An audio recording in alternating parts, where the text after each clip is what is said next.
What's up guys? So we got the Panasonic G9. This is our primary photography camera. And one awesome feature about this camera is the fact that it has a high resolution option for photography. So that's gonna allow you to take 40 or 80 megapixel stills, which is just an insane amount of detail. So today we're gonna be trying that out, seeing how practical using this mode actually is, and whether or not it actually makes a difference.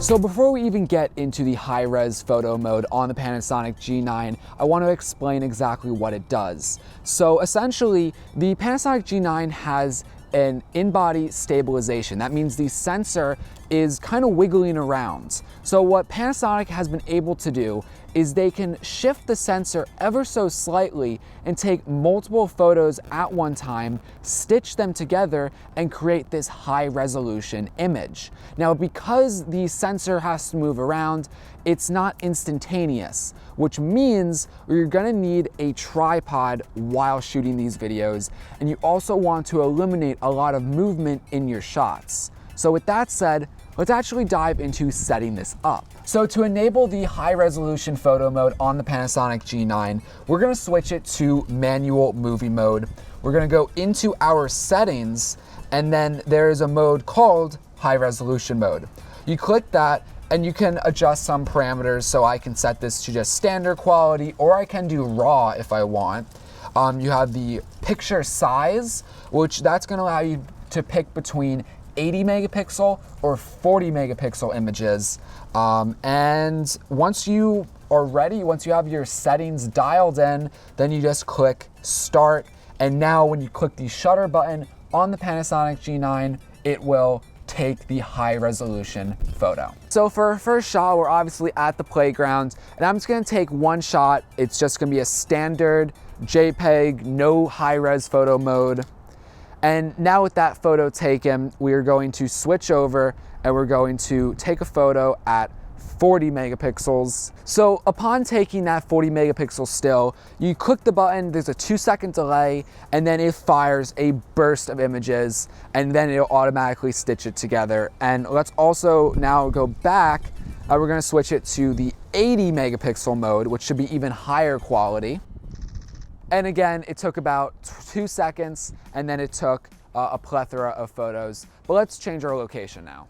All right, so for our next shot, I'm gonna be doing a close-up of this wheel on this nice wooden tractor. So like I said before, we're gonna take just a standard photo, and then we're gonna switch it to the 40 megapixels. And now we're going to switch it to the 80 megapixels. All right, so the wind is really picking up at this point, but we have this scene where there's just a lot of brush, a lot of dead trees. We're gonna take our standard photo, and now we are going to jump to the 40 megapixel still, and now we're on our 80 megapixel still.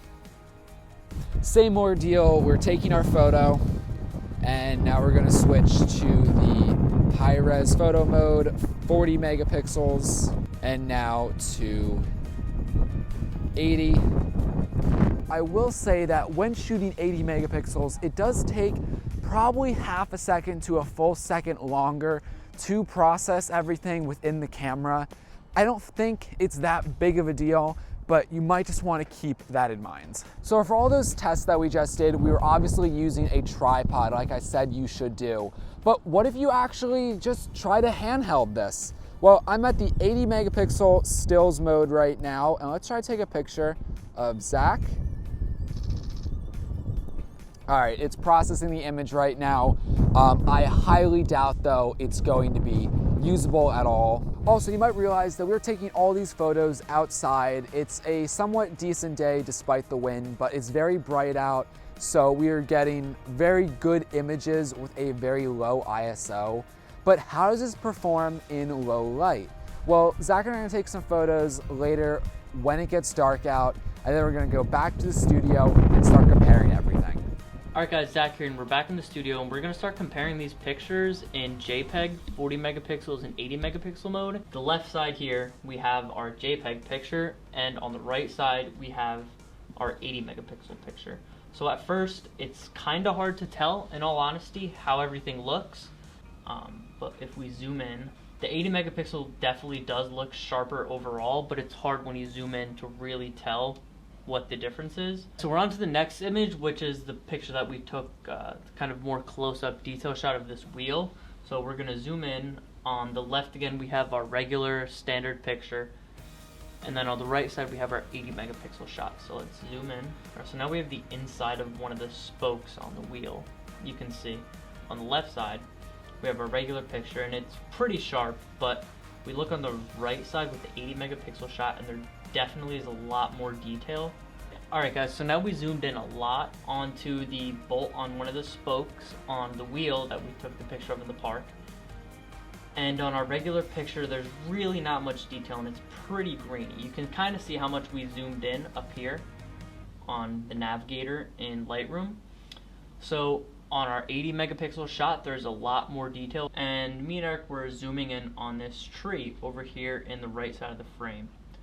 And in the 80 megapixel shot, there's definitely a difference, but as you can see, since the 80 megapixel shot takes a bunch of photos and stitches them together, with the wind that was out today, you can see how this, I don't know what you call it, plant was moving with the wind, and in our normal shot, it was pretty standard and didn't move at all.